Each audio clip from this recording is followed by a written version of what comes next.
the invitation to pitch to the Tiffin Strategic Funding Group. My name is Gwen Powell, and I'm the founder and project director for CleanConscience. Dennis Geertsen, our logistics manager, joins me here this evening.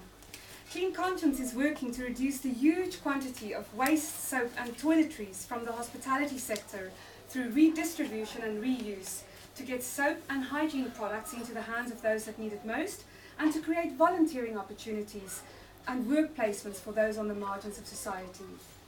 We were invited to pitch at Tiffin a year and a half ago on the 28th of January 2016, when we managed to raise in the region of £11,000 on the night. Our objectives were to increase our operational capacity and to offer more volunteering opportunities. These objectives were achieved within 9 months from us being funded, and would not have been possible if it wasn't for Tiffin's members. Since receiving Tiffin's grant funding, we increased our operational capacity from 13 tonnes to 26 tonnes. We produced 5,000 care kit toiletry gifts, each containing at least 4 toiletry products. We produced 6,400 litres of refresh products, hand soap, body wash, shampoo, conditioner and body lotion. The number of beneficiaries are almost impossible to calculate, too many to count, and with so many different impacts. Some benefited from volunteering with us, and others benefited from receiving hygiene products from us. The large containers with luxury toiletry products are donated to those in need, and we invite other organisations to request these for those they support. We have firm partnerships in place with a couple of local food banks and 2 refugee support centres in the Thames Valley. The care kit toiletry bags are distributed via partner organisations working in areas of need.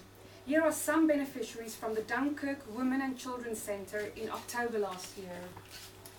Here we have some children from Project Dai Ashkar in Mumbai receiving their care kit toiletry bags in February this year. The half-used soap is disinfected and reprocessed into soap noodles, ready to be formed into new bars of soap.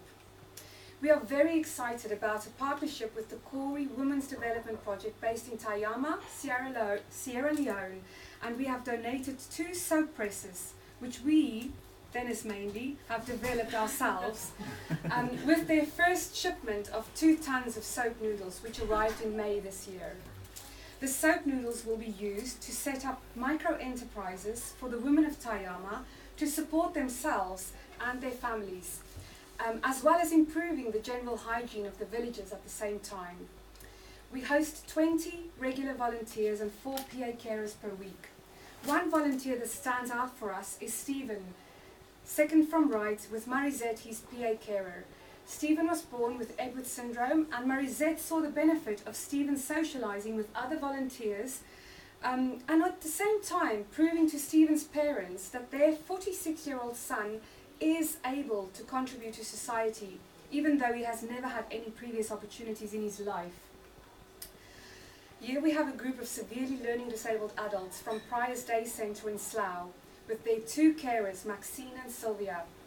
They attend on a Tuesday for 4 hours, and the 1 litre bottles that you see in front of them on the tables is their daily output of between 53 and 57 litres of extracted product, ready to be distributed to those in need. Here you can see Stephen, again, in the bottom left-hand corner, now attending without Marizette, and it gives us great pleasure to see how he has developed in confidence. He acts as a buddy to the new attendees, and he's able to supervise those with short attention spans to stop them from when they get carried away and squeezing the tubes, and to swap the containers before they start to overflow. When Stephen's mother recently came to pay us a visit, she had tears in her eyes and could not stop thanking us for what Clean Sea means.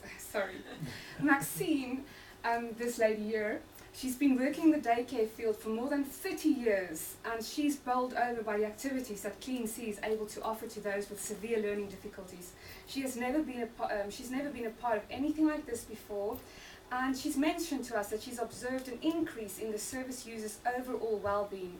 Not to mention her and Sylvia looking forward to getting away and be with us for the day. We also host other groups, for instance this group from the London West Sri Satya Sai Centre, who wanted to take part in a Seva project, a service project to teach the children about values. In total, we have provided 4,800 hours of volunteering opportunities in the last 12 months. Why are we here tonight? Clean Sea is once again poised to grow, with a pipeline of hotels waiting to come on board and more volunteers lining up to offer their time. However, we are in a catch-22 whereby we need funding to start paying salaries to our current team who manages the day-to-day operations. It's Dennis and my mother who carries us, and we want to capitalize on more opportunities, generate more income, and to enable us to become financially self-sustaining. We have many ideas and new opportunities to pursue, like outsourcing the soap processing as a constructive activity for inmates, allowing growth in processing capacity without adding to our overheads. But we cannot do this without you. We would like to thank Tiffin and its members for supporting us at a crucial point in our growth and in our journey, and we would like to wish the other charities pitching here this evening all the best. Good luck.